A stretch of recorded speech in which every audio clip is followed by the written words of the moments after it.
February 15th, 2024, 3:07 a.m. This is Officer Adam Abrams conducting an interview with Miss Emily Harrow, sole witness and survivor of the Valentine's Day incident at Willow Lake.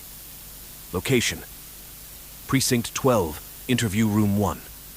Miss Harrow, the scene we uncovered was disturbing. There are aspects only you can clarify. Take a deep breath, and when you're ready, tell us everything you remember from last night. Remember, details matter, no matter how bizarre they may seem. I never imagined a Valentine's Day date could turn into a horror story. My boyfriend Luke had planned a surprise evening. He was always full of romantic ideas, but last night was different. It started off beautifully. Luke took me to this secluded spot by the lake, a place I'd never seen before, hidden away by clusters of weeping willows.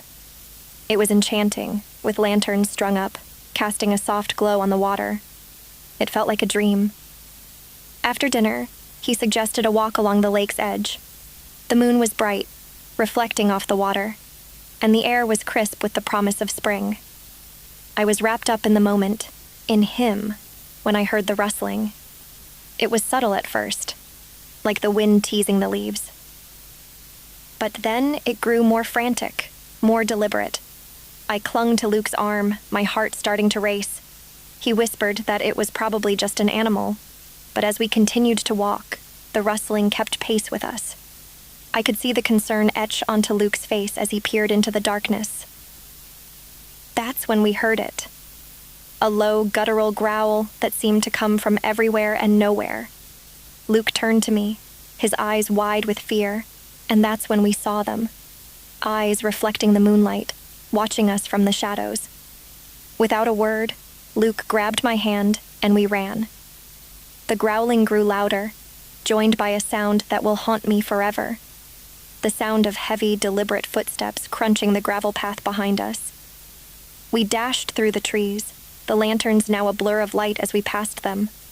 I dared to glance back, and in the dim light, I saw a figure, large and imposing, gaining on us. Luke pulled me towards a small boathouse. We barricaded ourselves inside, panting and shivering. The door rattled violently as whatever was outside threw itself against it. I covered my ears, trying to block out the sounds, but I couldn't ignore the sight of Luke's terrified face. Then, as suddenly as it had begun, the silence fell. It was as if the creature outside had vanished into the night. Luke and I exchanged a hopeful glance, thinking perhaps it had given up, that we were safe. But that hope was shattered when a low, mocking chuckle seeped through the cracks of the boathouse. It was human, or at least it once was. The sound was filled with malice, and it was getting closer. The door's rattling intensified, and then a sharp object started to pierce through the wood, splintering it effortlessly. Luke pushed me towards the back of the boathouse, his eyes searching desperately for another way out. There was a small, grimy window, too high and too narrow, but it was our only chance. He boosted me up, urging me to squeeze through. As I wriggled halfway out, I heard the door give way with a thunderous crash. I didn't dare look back. I could feel the presence of something sinister entering the room. Luke's hands were on my ankles, pushing me through the window, when suddenly they were ripped away from me. I fell to the ground outside, my breath knocked out of me, and I scrambled to my feet, gasping for air, the sharp sting of gravel digging into my palms.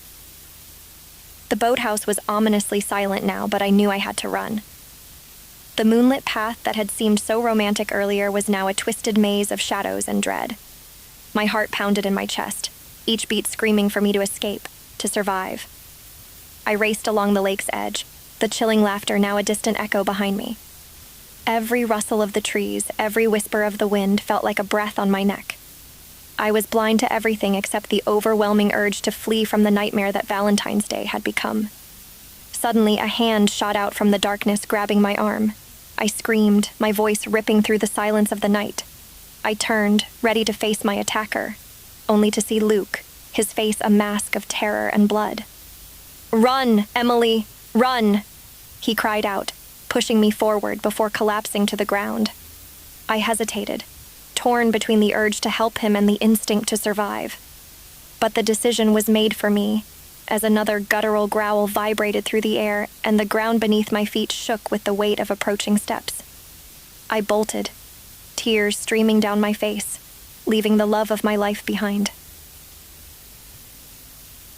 The path led to the main road, my only beacon of hope. I could see the distant lights of the town, the promise of safety. But as I neared the edge of the woods, a figure stepped into the moonlight.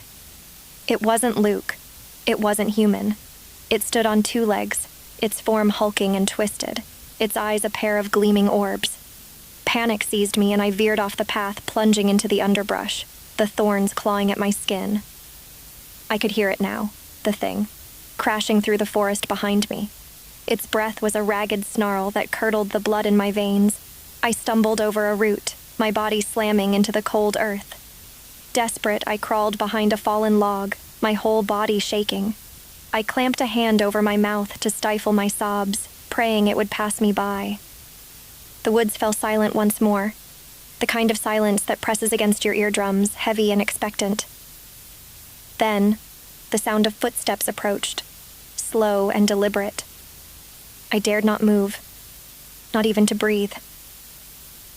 The footsteps stopped just on the other side of the log, and I could feel its presence looming over me. I squeezed my eyes shut, tears slipping through my lashes. I waited for the inevitable, for the creature to reach over but nothing happened. The silence stretched on, suffocating. Minutes or hours could have passed. Time had lost all meaning. Eventually, I mustered the courage to peek over the log. The creature was gone, the moonlight once again serene and mocking. I let out a breath I didn't realize I'd been holding and hoisted myself up, my body trembling uncontrollably. I had to keep moving. I had to get help for Luke. I limped toward the town, my mind a whirlwind of fear and confusion. The road seemed to stretch on forever, but eventually the welcoming glow of streetlights appeared. I stumbled into a gas station, collapsing as the attendant rushed over, his face blurring as my consciousness waned. I awoke in a hospital bed, the sterile white lights glaring down at me. They told me I'd been out for hours, that I was lucky to be alive. When I asked about Luke, the room fell silent. An officer, not you, Officer Abrams, came in and explained that they'd found him by the lake, that he was gone.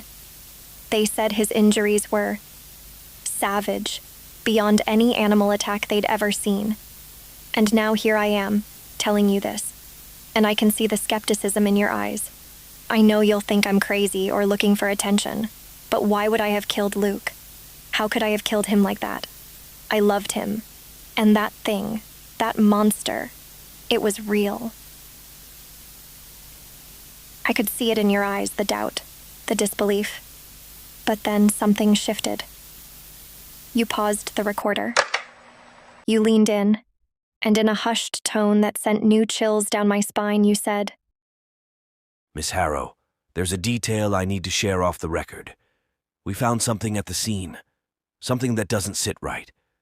Besides the oversized footprints leading into the lake, every Valentine's Day for years now, there's been incidents. Unexplained, just like yours, always near the lake. They were kept quiet, hushed up. But after what happened to Luke, I can't shake the feeling that whatever's out there, it's not done yet. It's like it's bound to the date itself. Then you restarted the recorder, your voice once again official. For the record, no further questions at this time. Interview concluded. Haunted by the creature's chilling eyes and a mocking laugh, I knew it lingered in the woods, biding its time, waiting for Valentine's Day to emerge once more.